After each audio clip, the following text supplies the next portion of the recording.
जैसे नॉर्मली हम शहरों में एंटर करते हैं तो जगह का नाम लिखा होता है, वैसी सी है तो, लेकिन पढ़ा नहीं जा सकता, इसलिए क्या लिखा है किसी को नहीं मालूम है।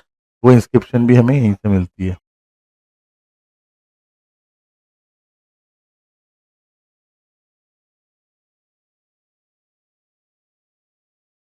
Dholavira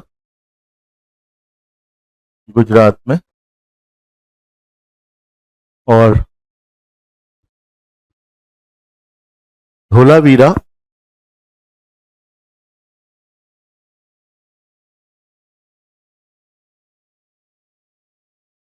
world heritage site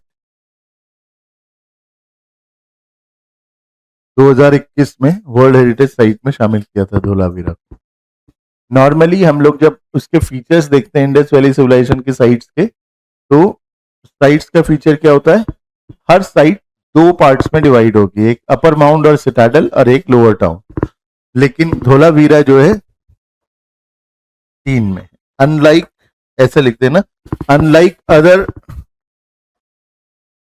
Harappan site, it is divided into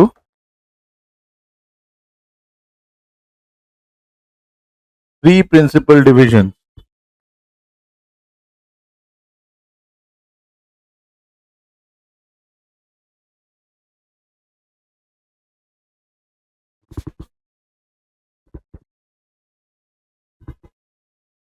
Two of which had strong fortification. दो की चारों तरफ दीवार है। Two of which had strong fortification. तो अगर हम लोग कह रहे थे कि अपर माउंट में रूलिंग क्लास हो गया, लोअर माउंट में नहीं होगी, तो यहाँ पर तीन है, जहां दो का फोर्टिफिकेशन हुआ और एक का नहीं है। ऐसी साइट्स जो है कंफ्यूजन क्रिएट करती हैं, क्योंकि सब जगह दो दो ही हैं, इसको छोड़ करके इसमें तीन है। ऐसे एक और हम लोग आगे पढ़ेंगे, लेकिन उससे पहले इसको देख लेते। धोलावीरा में इसके अलावा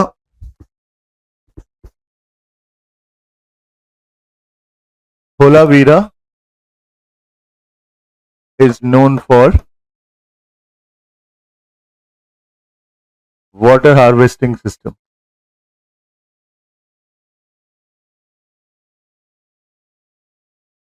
लोग जो है पानी कैसे प्रिजर्व किया जाएगा इसकी टेक्निक जानते थे। ठीक है, तो चेक डैम्स बनाना, रिजर्वायर्स बनाना, वो सारे काम यहां पर कर रहे थे। तो वाटर हार्वेस्टिंग जानते थे लोग, इसी वजह से इसको जल दुर्ग भी कहते हैं।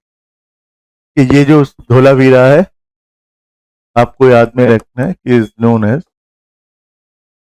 जल दुर्ग। धोलावीरा में ही ओनली स्टेडियम लाइक स्ट्रक्चर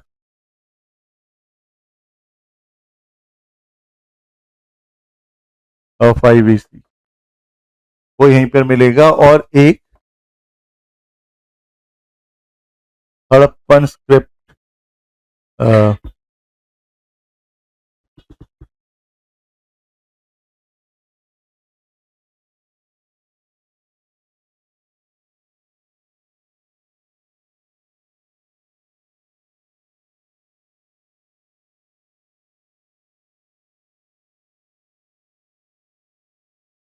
एक 9 लेटर्ड एक इंस्क्रिप्शन हम लोग को मिलती है। क्या लिखा है तो नहीं पता है, लेकिन शायद शहर के बाहर की तरफ को मिलती है।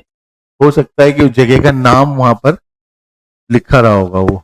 ठीक है, वो लकड़ी के उस पर पत्थर से कुछ उकेरा गया है, तो वो हो सकता है, जैसे नॉर्मली हम शहरों में एंटर करते हैं तो जगह का नाम लिखा होता है, वैसी सी है तो, लेकिन पढ़ा नहीं जा सकता, इसलिए क्या लिखा है किसी को नहीं मालूम है।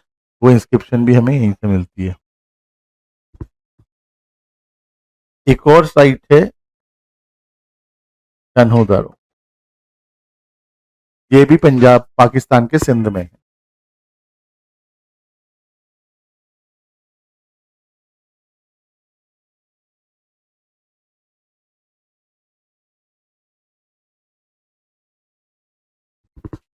मेनली तो देखो रिवर्स, मेरे ख्याल यहाँ पर कौन सी रिवर होगी, भोगवा या कोई है अहमदाबाद के पास, ये सड़क है।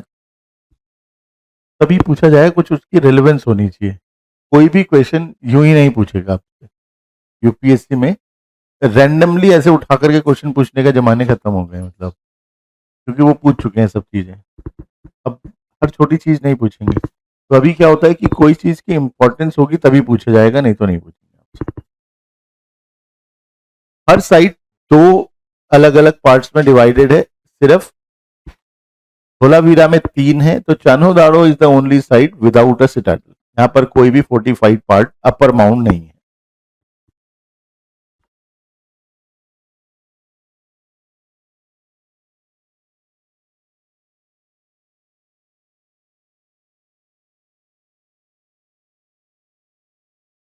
यहाँ पर कर्व ब्रिक्स भी मिलती है। ऐसा लगता है कि वहां पर कुछ हमें बाथ टब, जैसे वॉशरूम में बाथ टब लगते हैं, ऐसे ही कोई बाथ टब लाइक स्ट्रक्चर्स हमें चन्हुदाड़ों में मिलते हैं। ये जो कर्व ब्रिक्स हैं, जो मुड़ी हुई ईंटें हैं, वो शायद उन बाथ टब्स में यूज हो रही थी।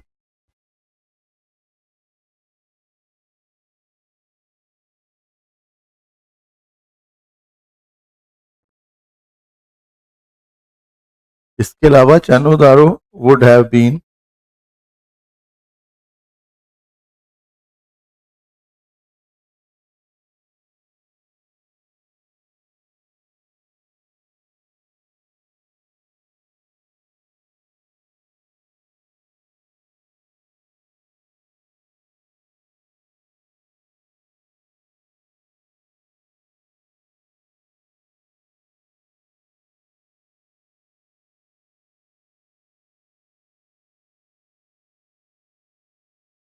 यहाँ पर शायद मैन्युफैक्चरिंग सेंटर रहा होगा ये बड़ा कोई। ठीक है, जैसे हम लोग देखते हैं हर हर जगह पर तो चीजें नहीं बनती हैं, दुकानें तो बहुत जगह होती हैं, लेकिन मैन्युफैक्चरिंग हब हर जगह नहीं होते हैं, वो कहीं कहीं पर ही होते हैं। तो शायद 2-3 तो रहे होंगे।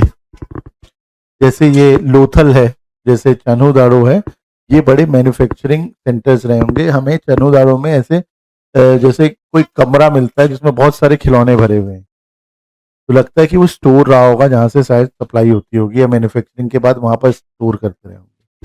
और बीड मेकिंग और ऑर्नामेंट मेकिंग, ये मिट्टी की बनी हुई जो टेराकोटा होता था, उसकी टॉय कार्ट मिलती है हम लोग को चन्हुदाड़ो में। तो चन्हुदाड़ो इंपॉर्टेंट साइट है, लेकिन ये है कि वो दूसरी तरफ चली गई है।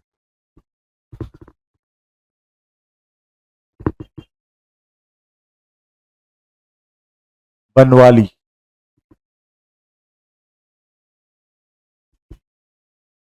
ये बनवाली हरियाणा में है, हिसार के पास। अगल बगल 2 साइट्स हैं, राखीगढ़ी और बनवाली। ये बड़ी साइट्स हैं, बहुत बड़ी हैं। शायद अगर अगर वहां पर 2 कैपिटल होती तो उनमें से एक ये भी होती, अगर कभी रही होगी तो।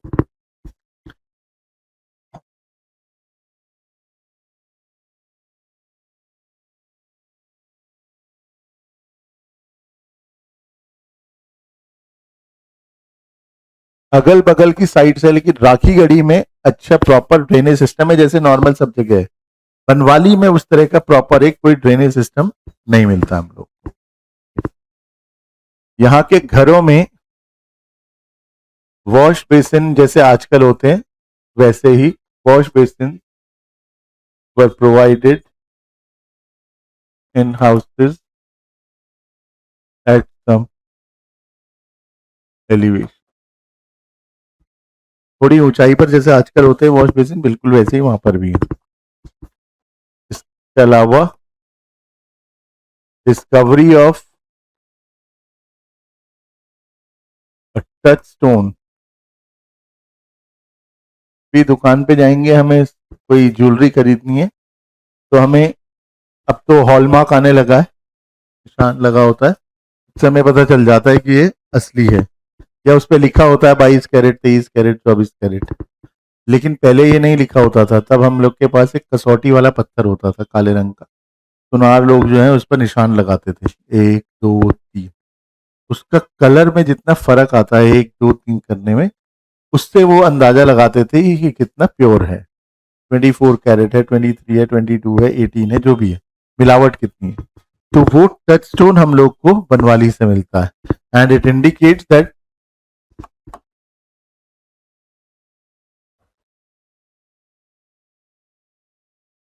people knew the art of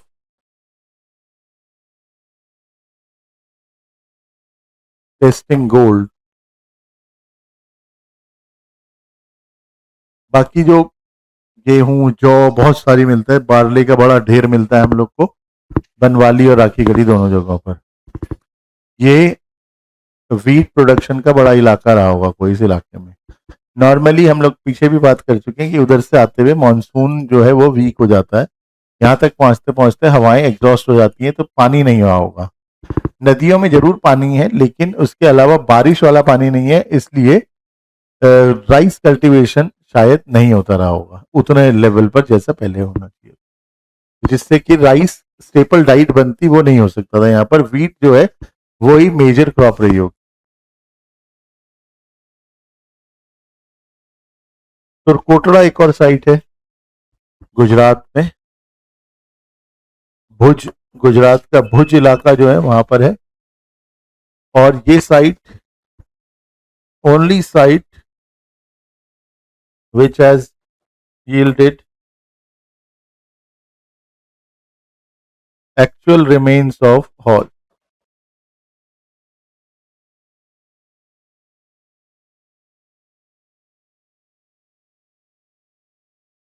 घोड़े का स्केलेटन हम लोगों ने लोथल में पढ़ा था कि एक फिगरिन हम लोग को सील पर कॉन्स्पिशियसली सस्पिशियस एक इमेज दिखाई देती है जिसको लोग कहते हैं कि वो हॉर्स था, लेकिन यहाँ प्रॉपरली हमें हॉर्स का स्केलेटन मिल जाता है, तो इससे पता चलता है कि घोड़े जो थे लोगों को मालूम था कि हॉर्स जैसा भी कोई चीज होती है, क्योंकि इंडिया कभी भी अच्छी नस्ल के घोड़े को लिए जाना नहीं जाता रहा है।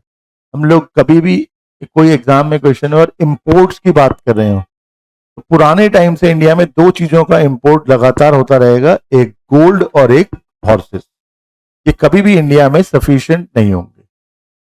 ठीक है, सोना हम पुराने समय से और आज तक इंपोर्ट कर रहे हैं। सिमिलरली अच्छी नस्ल के घोड़े जो हैं वो भी हमेशा इंडिया में इंपोर्ट होते रहे हैं, वो कभी भी इंडिया प्रोड्यूसर नहीं है हॉर्सेस का, अच्छी नस्ल के घोड़ों का।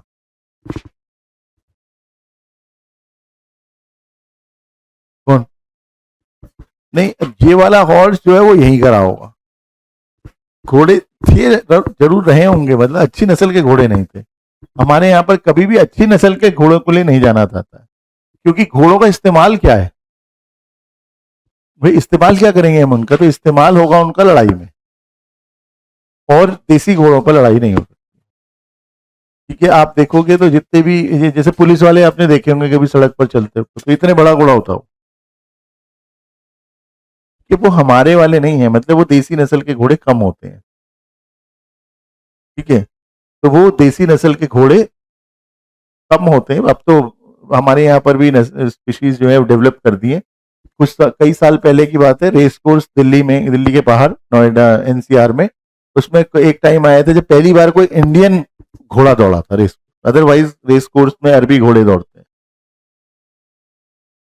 ठीक है, तो उसमें इंडियन जॉकीज तो होते हैं लेकिन घोड़े हमेशा विदेशी होते हैं। तो ये अब हमारे देश में कुछ कई साल पहले की बात है जब पहली बार ऐसा हुआ था कि जब इंडियन नस्ल का घोड़ा जो है वो भी दौड़ा। तो इंडिया कभी भी अच्छी नस्ल के घोड़ों के लिए नहीं जाना गया है, सिर्फ यही और एक ही साइट है जहां पर हमें घोड़े के रिमेन्स मिलते हैं। तो लगता है कि लोगों को मालूम था, नॉलेज जो जरूर था कि घोड़ा जैसी कोई चीज भी होती है। इसके अलावा site was surrounded by stone rubble formation. मतलब नॉर्मली सब जगहों पर साइट्स के चारों तरफ दीवार होती थी ईंटों की, यहाँ पर ऐसी कोई ईंट की दीवार नहीं है, यहाँ पर मिट्टी पत्थर का ढेर लगा है बस। और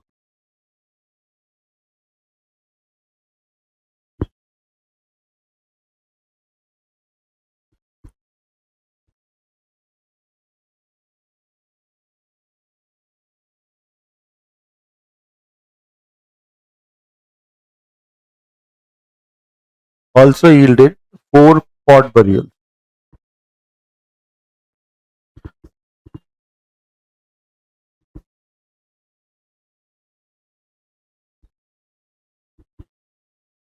नॉर्मली क्या होता था कि जो बरियल्स हैं, अभी हम लोग आगे पढ़ेंगे। 3 तरह से बरियल होता था। या तो एक किसी को पूरी तरीके से दफना दिया जाए, बॉडी को गड्ढा खोदा और उसमें पूरी बॉडी बंद कर दी। एक बरियल वो है, उसे कहते हैं कंप्लीट बरियल। एक बरियल होता, ये मोहनजोदारो से हम लोग को 3 तरह के बरियल मिलते हैं और हम लोग यही मान रहे हैं कि वो आइडियल साइट है, तो बाकी जगहों पर भी ऐसा ही होता रहा होगा। मोहनजोदारो में एक तो कंप्लीट बरियल है, जब बॉडी को कुछ खोद करके वहां बरी कर दिया जाए। दूसरा बरियल फ्रैक्शनल होता था, बॉडी को बाहर ओपन में वाइल्ड एनिमल्स और बर्ड्स को एक्सपोज कर देते थे, मतलब खुला छोड़ देते थे। उसके बाद वो उसमें से जो जो खा लेंगे, फिर जो बचेगा उसको एक पॉट लेते थे, उस पॉट में ऐसे उसमें रखते थे और कुछ सामान वामान उसमें जरूरत रख करके फिर उसको ऊपर से ढक्कन बंद करा और उसको दफनाते थे। वो जो पॉट बरियल्स की बात हो रही है, जो फ्रैक्शनल है, वो है ये। मोहनजोदारो में भी ऐसा है। और एक तीसरा होता था, वो होता था post cremation burial. Post cremation burial का मतलब है बॉडी को जला देते थे, उसके बाद जो एशेज बची हैं और जो भी हड्डियां वड्डियां बचती थी उन सबको उठा करके एक पॉट में रखते थे, फिर उसको बंद करके नीचे दबा देते थे। तो ये मोहनजोदारो से 3 तरह के बरियल है। सुरकोटड़ा में 4 पॉट बरियल हम लोग को मिलते हैं। एक और साइट का नाम लिख लेते हैं, सुक्ता गेंडोर।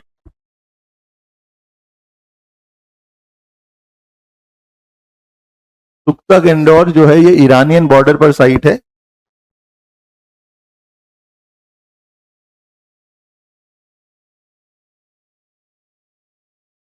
और ये अकेली साइट, नॉर्मली साइट्स का जैसे हमने अभी देखा, बार बार ही बात करें, एग्रीकल्चर प्राइमरी ऑक्यूपेशन है लोगों का। ठीक है, एग्रीकल्चर प्राइमरी ऑक्यूपेशन है, तो लोग एग्रीकल्चर करेंगे तो लोग रहेंगे भी ऐसी जगह जहां एग्रीकल्चर हो सके। तो सारी जगह जो है वो साइट फर्टाइल सॉइल के आसपास ही, नदियों के आसपास बनी है।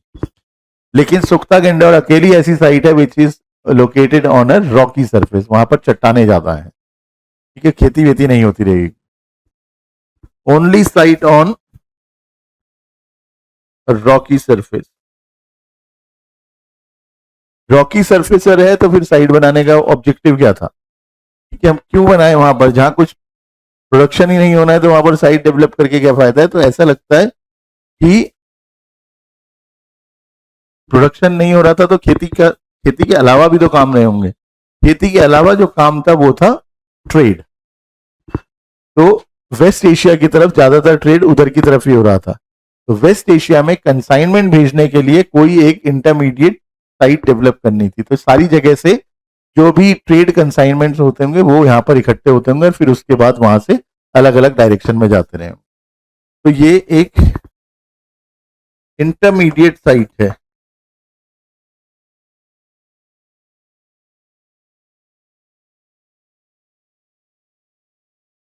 meant for disposing trade consignment.